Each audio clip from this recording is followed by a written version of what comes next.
La coexistence interreligieuse est-elle possible dans notre société européenne actuelle et comment y arriver? On vous parle depuis le Parlement européen à Bruxelles avec un panel de leaders politiques, culturels et religieux. Des leaders qui avancent, chacun à leur façon et dans leur domaine, cette idée avant-garde de religion, de la tolérance et de l'acceptation plutôt que celle du conflit ou de l'exclusion. On a le grand honneur d'accueillir ici au Parlement Jan Olbricht, eurodéputé polonais et vice-président du programme de dialogue interculturel du groupe PPE, Hassen Chalgoumi, imam et président de l'Association culturelle des musulmans de Drancy, ainsi que auteur de Libérons l'islam de l'islamisme, Monsieur Marek Alter. Marek Alter, écrivain français d'origine juive polonaise et auteur du roman La Juive de Shanghai, ainsi que notre rabbin Avi Tawil, directeur du Centre communautaire juif européen et du programme de l'initiative juive de dialogue interculturel, dialogue et diversité. Et nous-mêmes, vos modérateurs, moi-même Dan Sobowitz et ma collègue Leila Mansouri. Et je voudrais commencer avec vous, monsieur l'eurodéputé. D'abord, merci de nous avoir accueillis et recevoir ici au Parlement européen. Mais je voudrais vous demander quel est le rôle de l'Europe, quel est le rôle du Parlement, de votre parti politique dans cet enjeu, dans ce défi de dialogue interreligieux. Premièrement, je voudrais remercier pour l'invitation, pour ce débat très important. Je crois que c'est avec les représentants du monde culturel, mais aussi le religieux. Pour nous, c'est assez normal, c'est-à-dire nous, comme le groupe politique avec les racines démocrates chrétiens, pour nous, c'est normal de voir les églises, mais aussi les communautés religieuses, comme un acteur très important dans la vie sociale, économique, politique, etc. On ne peut pas négliger ça. Ça c'est la réalité. C'est pour ça qu'il nous faut vraiment le dialogue avec les églises, avec les communautés religieuses. Le dialogue, ce n'est pas le dialogue théologique. C'est le dialogue autour des problèmes qui sont importants pour nous, pour les hommes politiques. Avec les religions et entre les religions. Oui. Bon, c'est avec les religions de discuter les problèmes comme l'immigration, c'est l'intégration, c'est question de persécution, de la tolérance ou la vie sans tolérance. Alors ça, c'est important pour nous. Alors, c'est notre obligation, je crois. C'est ce que on doit faire ici. Nous avons la tradition de ce dialogue, mais le dialogue, c'est toujours l'ouverture. C'est-à-dire, si on veut vraiment de coopérer, d'être le partenaire, il faut commencer avec le dialogue. Mais avec le dialogue, il faut confirmer qu'on ne sait pas tout. C'est-à-dire, on cherche quelqu'un, on cherche le partenaire de savoir mieux, c'est-à-dire de comprendre mieux. Ça c'est le dialogue. Si on sait tout, on n'a pas besoin de le partenaire, parce que c'est juste l'échange de vues. Mais je crois que c'est important. Alors, l'Europe aujourd'hui, c'est où les existences, la coexistence, c'est quelque chose de normal. C'est-à-dire, nous, on doit parler aujourd'hui sur le problème comme la liberté religieuse, qui est un de droits fondamentaux. Alors, c'est pas quelque chose qui n'est pas très pratique. Alors, on doit parler de ça. Et on n'aime pas tellement l'expression que vous avez utilisée, la tolérance. Tolérance, c'est une autre chose, parce que c'est souvent dans plusieurs langues qui sont utilisées dans ce bâtiment. La tolérance, c'est toujours tolérer quelqu'un. C'est surtout la majorité. La majorité qui dit toujours on peut tolérer quelqu'un. Non, ce n'est pas la tolérance, c'est plutôt le partenariat. C'est-à-dire de travailler avec les autres comme nous, c'est-à-dire sur les niveaux égaux. Oui, c'est ça. Alors, tolérance... Tolère, c'est quelqu'un qui est inférieur pour vous, et là, on est entre égaux, entre... Oui, absolument. religions. Tolérance, c'est toujours de montrer que, non, je peux tolérer quelqu'un. Mais je crois que c'est une autre chose. Alors, notre obligation ici dans le Parlement, c'est d'avoir continué ces dialogues, surtout dans les situations difficiles. C'est facile de parler de quelque chose qui sont pas... mais la situation difficile, c'est-à-dire le problème de persécution, mais aussi l'exploration de la guerre. Alors, le rôle des églises, les communautés religieuses, c'est important pendant la guerre aussi. Alors, etc. Mais pour nous, c'est quelque chose de très important. Très bien, alors bonjour, Monsieur Alter. Vos romans parlent souvent d'une idée de paix interculturelle et interreligieuse, et au-delà justement de la fiction, vous êtes aussi un militant pour cette cause. Vous vous retrouvez très souvent aussi aux côtés de Monsieur Chalgoumi. Alors, que pensez-vous que peut faire un écrivain juif laïque ainsi qu'un imam musulman pour justement faire avancer ce dialogue et cette compréhension intercommunautaire? Là, je suis d'accord avec mon prédécesseur.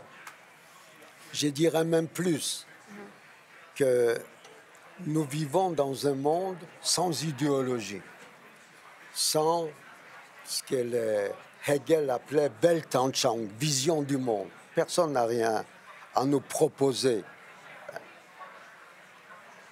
Mais l'homme rêve d'un monde meilleur. C'est un rêve que nous partageons tous. Peut-être ce monde, chacun voit différemment. Mais on rêve d'un monde meilleur pour nos enfants, petits-enfants, et ainsi de suite. Alors, qu'est-ce qui reste? La religion. La religion, elle est là. Hein? Il y a des bâtiments, il y a des églises, il y a des synagogues, il y a des mosquées, il y a des pagodes, sont là.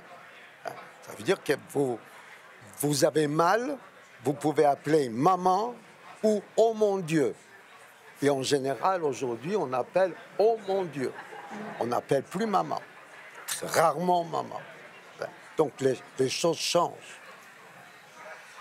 Alors, qu'est-ce qu'il nous reste? Il faut réconcilier la religion. Pour qu'il n'y ait pas de guerre, vous avez parlé de guerre, il faut réconcilier la religion. Et on voit que la religion joue un rôle important, même dans la guerre entre la Russie et l'Ukraine. L'Église s'est scindée. L'Église orthodoxe, au lieu d'essayer de jouer un rôle de ciment, d'arrêter, dire arrêtez. Vous prenez la Bible, qu'il soit la Bible hébraïque, ou la Bible grecque, ou le Coran, ou tous les livres sacrés, comme on dit, les mots qui se répètent le plus, c'est la paix. Shalom, salam, la paix. Ça veut dire, c'est ce qui unit les gens. Ça veut dire, nous devons vivre en paix. Le Coran, il dit que si tu croises quelqu'un qui va vers un lieu de prière, même si ce n'est pas ton lieu de prière, il faut le respecter. Il y a le respect de celui qui croit. Alors, comment expliquer ça? Vous nous donnez un quart d'heure, 5 minutes pour expliquer. Malheureusement, les non. Les télévisions, ça ne les intéresse pas. Hein? Donc, il faut montrer l'exemple. L'exemple. Alors, j'ai raconté tout à l'heure à mes jeunes amis, quand nous marchons, quand lui, il marche dans la rue, hein, donc il est protégé par 4 policiers parce qu'il y a des extrémistes qui veulent les tuer. Il parle de la paix. Il parle de l'amitié avec Israël, avec des chrétiens. Bon. Mais quand nous marchons ensemble, les gens nous applaudissent. C'est extraordinaire. C'est peut-être pas les mêmes gens quand même qui applaudissent quand vous êtes ensemble. Non, qui ce n'est sont... pas les mêmes. Oui, mais il y a assez de gens pour nous applaudir. Et nous sommes émus aux larmes. On se tient par la main. Ça veut dire, c'est les rêves. Les rêves, c'est ça. Maintenant, il faut les mettre en pratique. Alors, il y a la Bible. Ben, on connaît tous les mêmes textes. Hein. Il y avait 12 prophètes dans la Bible. 12. Ils n'étaient pas nombreux. Je ne sais pas si je suis un prophète, mais ils nous ont donné l'exemple. La plupart de ces prophètes ont été tués. Les prophètes modernes comme Martin Luther King, comme Gandhi, etc., ils étaient tués. Les gens ne supportent pas la vérité droite en face, par des gens exemplaires. Les gens qui ne s'enrichissent pas, qui ne profitent pas des systèmes, qui tout simplement parlent, disent ce qu'ils ont à dire, et tout le monde peut y adhérer. Tout le monde, quelle que soit sa religion, son appartenance ethnique ou culturelle. C'est ça ce que nous devons faire. Nous ne le faisons pas assez. Face aux hommes politiques, il faut, nous, on a fait une marche, je termine parce que je sais, hein, on a fait une marche des musulmans contre le terrorisme. On a fait le tour de toute l'Europe, partout où les musulmans ont tué au nom de l'islam, pour montrer que ce n'est pas l'islam qui demande de tuer. Ils étaient tous habillés, parce que vous connaissez cette expression, c'est l'habit qui fait le moine, qui fait l'imam aussi, qui fait le rabbin. Sans la kippa, on ne saura pas qu'il était que le rabbin. Il faut montrer ce qu'on est. Et c'est extraordinaire. Les gens nous applaudissaient. Et partout, on est arrivé à Berlin, Angela Merkel nous attendait. On est arrivé le 14 juillet, c'était à Paris. On est rentré avec notre bus dans l'Élysée où le couple présidentiel nous attendait. Ça veut dire que quand on parle clairement, quand on a une revendication claire, non pas partisane, mais humaine, je ne dis pas humaniste, parce que tout le monde s'est dit humaniste. Humaine, ça oblige les hommes politiques d'écouter. Pas s'exécuter, mais écouter. Monsieur l'imam, dans votre livre, vous parlez de l'islam, d'ouverture, de lumière, de, je ne vais pas dire tolérance, mais partenariat avec tout le monde. Et monsieur Alter vient de nous dire que la religion engraine déjà cette idée de la paix. Est-ce que pour vous, c'est un nouvel islam qui vous adaptez au 21e siècle et à nos valeurs européennes, ou est-ce qu'il s'agit des racines pures de l'islam que vous faites dévoiler? Merci de l'invitation. Vous savez, moi je viens d'une ville qui s'appelle la ville de Drancy. La ville de Drancy, c'est un témoin fort de passé sombre de l'Europe. Ce passé-là, on ne veut plus qu'il se répète, à jamais. Dans ce cas-là, j'ai toujours une pensée à ce passé avec un avenir positif. On parle de camps de concentration. Absolument. La ville de Drancy, 90% des Juifs de France déportés de cette ville. Ouais. À quelques kilomètres de Paris. Et en même temps, il y a quelques semaines, j'ai ramené 40 jeunes musulmans. Ils sont nés en France. Ils étaient devant le mémorial de la Shoah. C'est un beau symbole, fort, humaniste. Ma vision, pour moi, 3 choses. Bref, la première, c'est la citoyenneté. Parce que si ce sont un citoyen européen, français, ça donne aussi quand même de l'importance. Et ça, c'est très rare. Les fanatiques ne croient pas aux citoyennetés.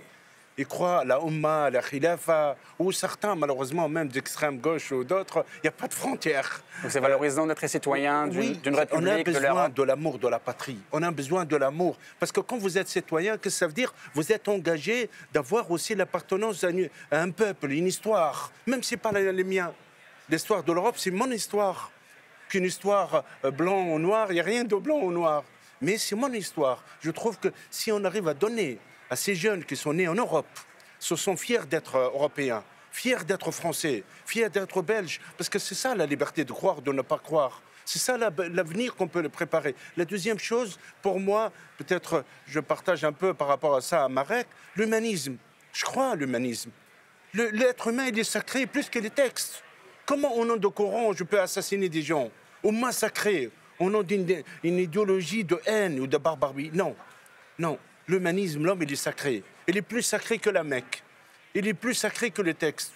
Si on arrive à inculquer, donner, éduquer nos enfants, nos fidèles, dans le lieu de prière, que la sacralité, c'est ça l'Europe. L'Europe, elle est basée, cette Europe du XXe siècle, elle reste toujours un exemple au monde entier.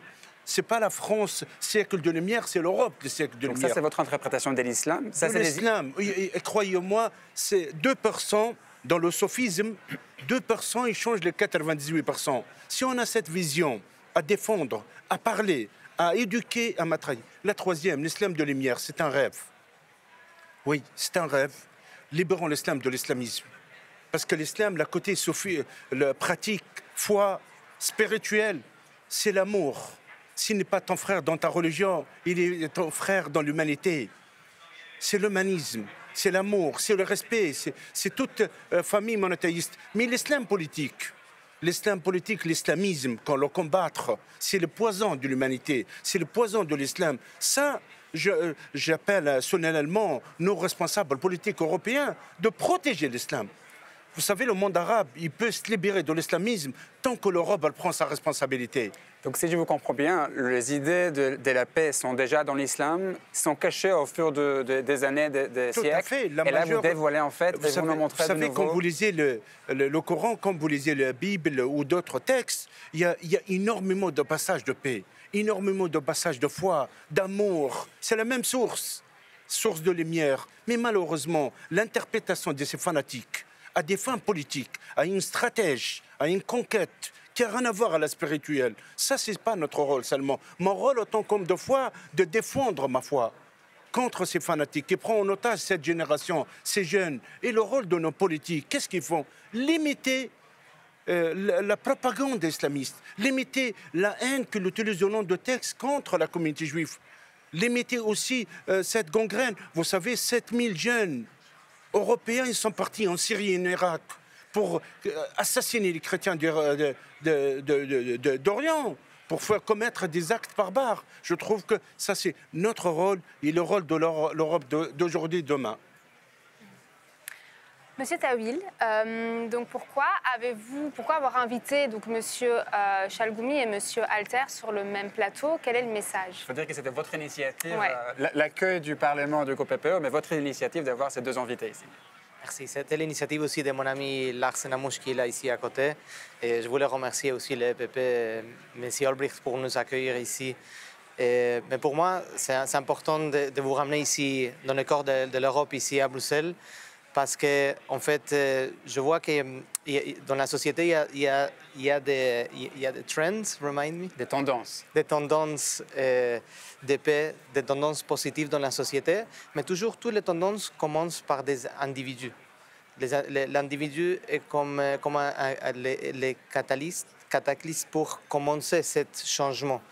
Et pour moi, vous êtes des héros, vous êtes des gens avec du courage qui crée un moment, qui crée un mouvement de paix, un mouvement de respect et aussi de la tolérance de quelqu'un qui ne pense pas comme moi, mais il est aussi mon frère.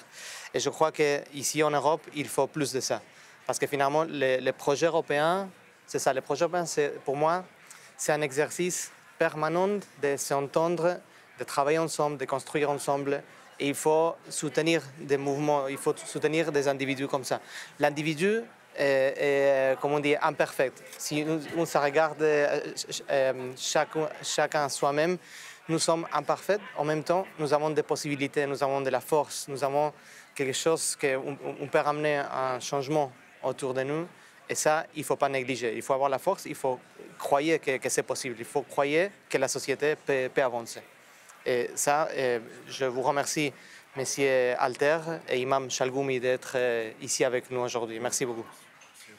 Et donc, Monsieur Alter, vous avez mentionné tout à l'heure la réaction des gens dans la rue quand vous marchez ensemble. Est-ce que vous pouvez un peu élaborer qu'est-ce que vous amène à marcher ensemble dans la rue? Quel est votre engagement, votre projet commun que je comprends revient à des années déjà? Et vous avez ces projets communs de diffuser ces messages, des dialogues et des coexistences. Mais qu'est-ce que vous faites en fait?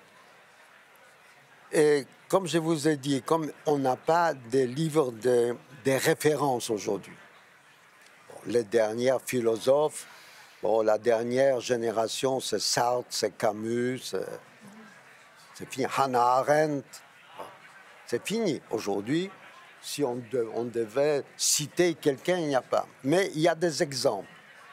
Alors, je vous ai donné un exemple.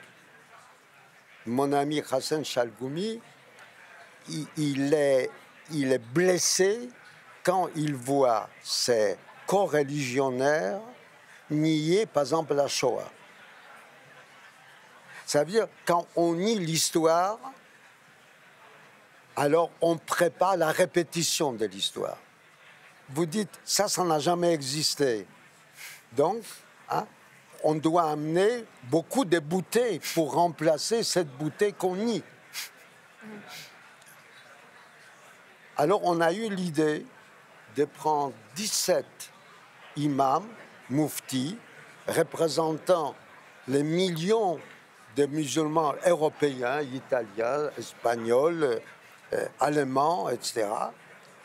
On les a amenés en Israël, on les a amenés dans le mémorial de la Shoah.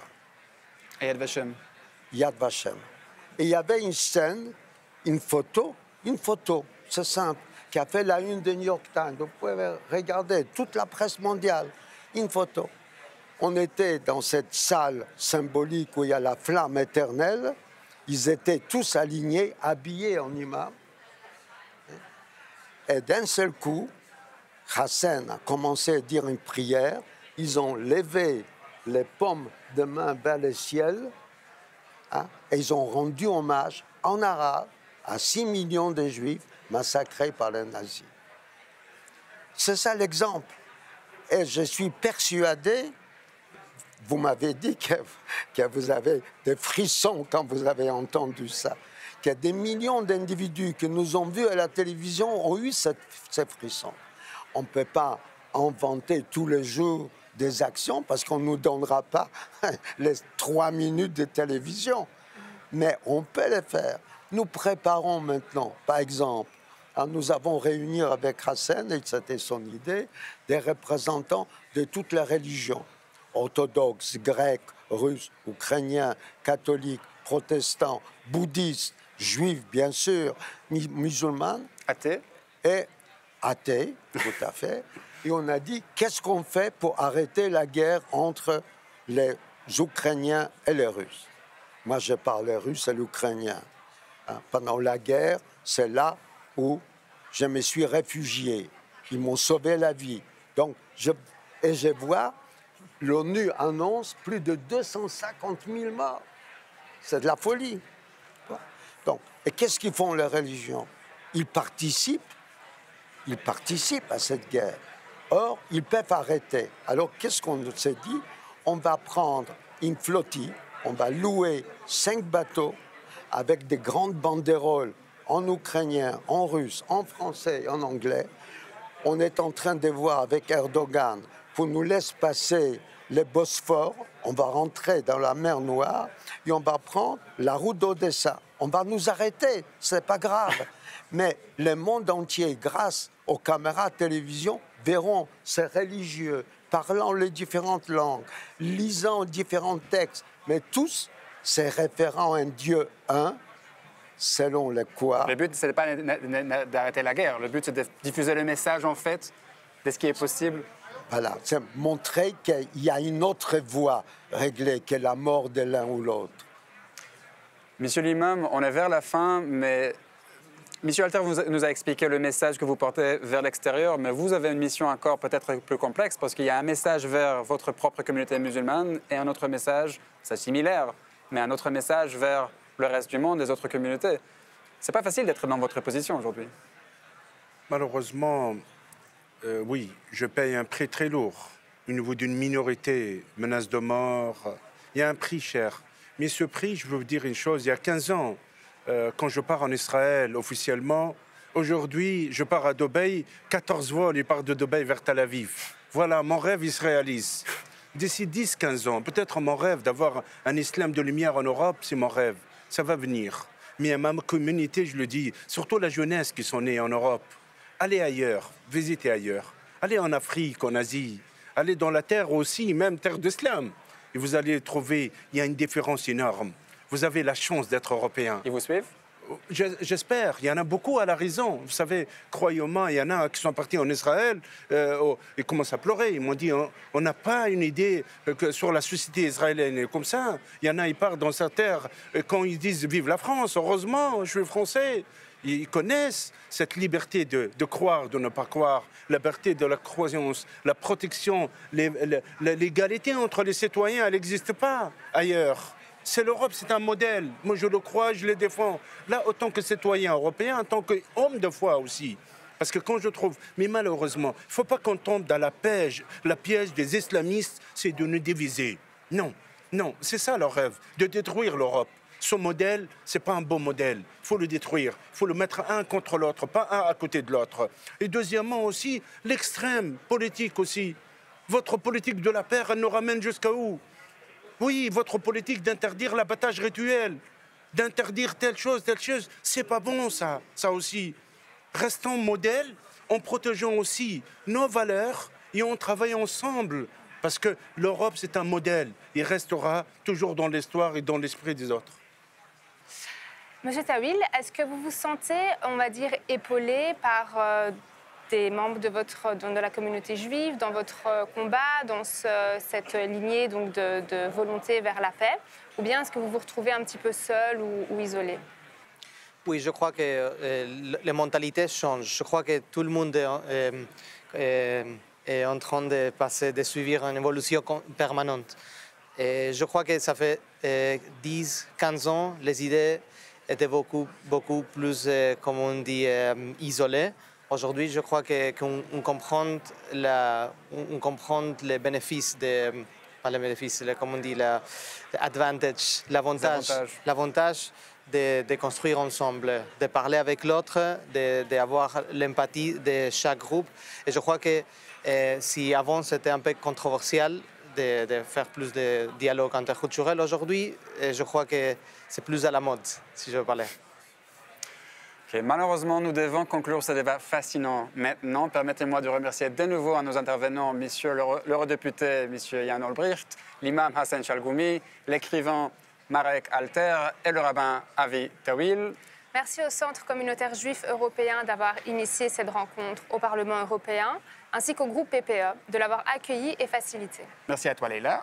Merci à toi, Dan, et merci à vous, nos spectateurs. Si vous avez trouvé cette conversation utile ou même inspirante, n'hésitez pas à la partager sur vos réseaux. Tout à fait, c'est notre devoir à nous tous de montrer que la tolérance est possible, nécessaire et souhaitable, qu'elle soit laïque ou religieuse. À bientôt.